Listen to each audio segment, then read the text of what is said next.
চিংড়ি মাছগুলো ভালো করে কেটে ধুয়ে পরিষ্কার করে নিয়েছি। এবার ম্যারিনেশন করব। ফার্স্ট প্রথমে নুন দিয়ে দিলাম, তারপর দিয়ে দিলাম লেবুর রস দিয়ে দিলাম, দিয়ে চিংড়ি মাছগুলো ভালো করে ম্যারিনেট করে রাখবো।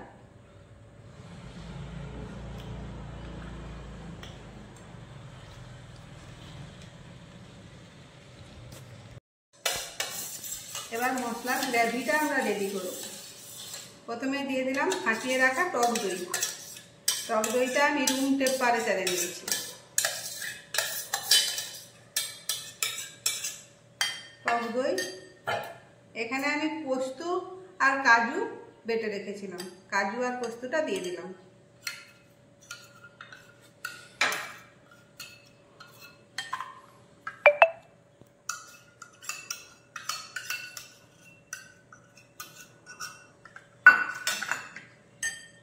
এটা আমি ঘরের সর তুলে রেখেছিলাম, দুধের সর, সেটা আমি নিয়েছি, ফাটিয়ে নিয়েছি, সেই সরটা আমি দিয়ে দিলাম।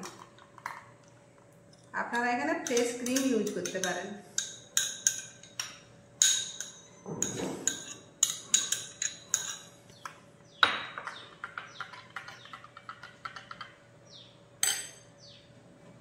এবার দিয়ে দিলাম কিছুটা নুন, দিয়ে দিলাম অল্প হলুদ গুঁড়ো, অল্প পরিমাণ ধনে জিরে গুঁড়ো, দিয়ে দিলাম সামান্য পরিমাণ লঙ্কার গুঁড়ো।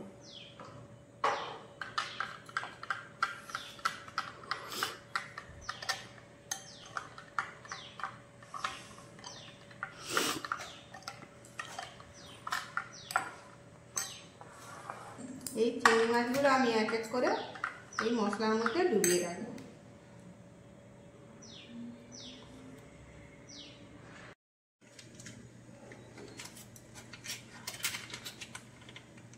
কড়াতে আমি সাদা তেল দিয়েছি, আর দিয়ে দিচ্ছি কিছুটা বাটার।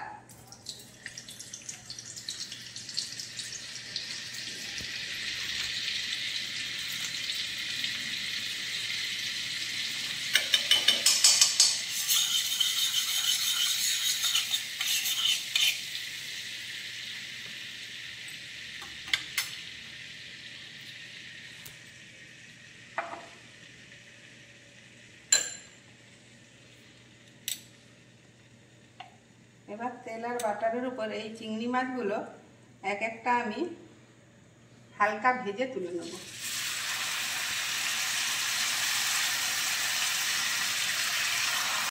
হালকা ভাজা হয়ে গিয়েছে, এবার চিংড়ি মাছগুলো তুলে নিলাম। খুব সুন্দর সেন্ট উঠতেছে। বাটারে চিংড়ি মাছ ভাজা হচ্ছে, সেন্ট হবে।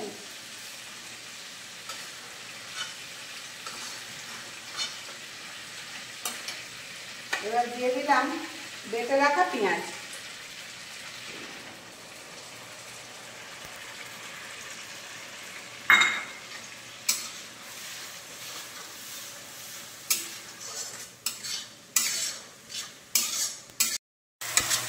পেঁয়াজটা বাটার আর সাদা তেলের সঙ্গে ভাজা হয়ে গিয়েছে। এবার দিয়ে দিলাম বেটে রাখা আদা রসুন।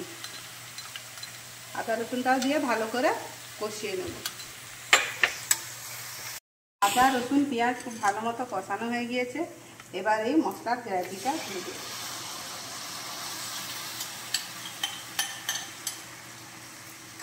এই চিংড়ি মাছগুলো দিয়ে দেব। চিংড়ি মাছের ঘিলু দেখছো বের হয়ে গেছে, ঘিলুটা দিয়ে দিই, এই তো টেস্ট হবে। কাঁচা লঙ্কা, এটা তো এক্ষুনি হয়ে যাবে।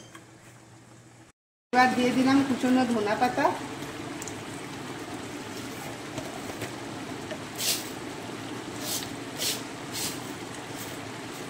দিয়ে দিলাম অল্প একটু চিনি। অনেকটা দই আছে তো, যাতে টক না হয়ে যায় সেই জন্য অল্প একটু চিনি দিলাম।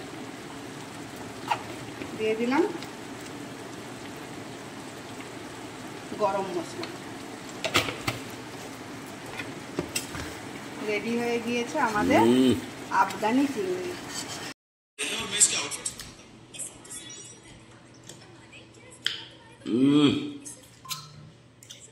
হেভি টেস্টি হয়েছে।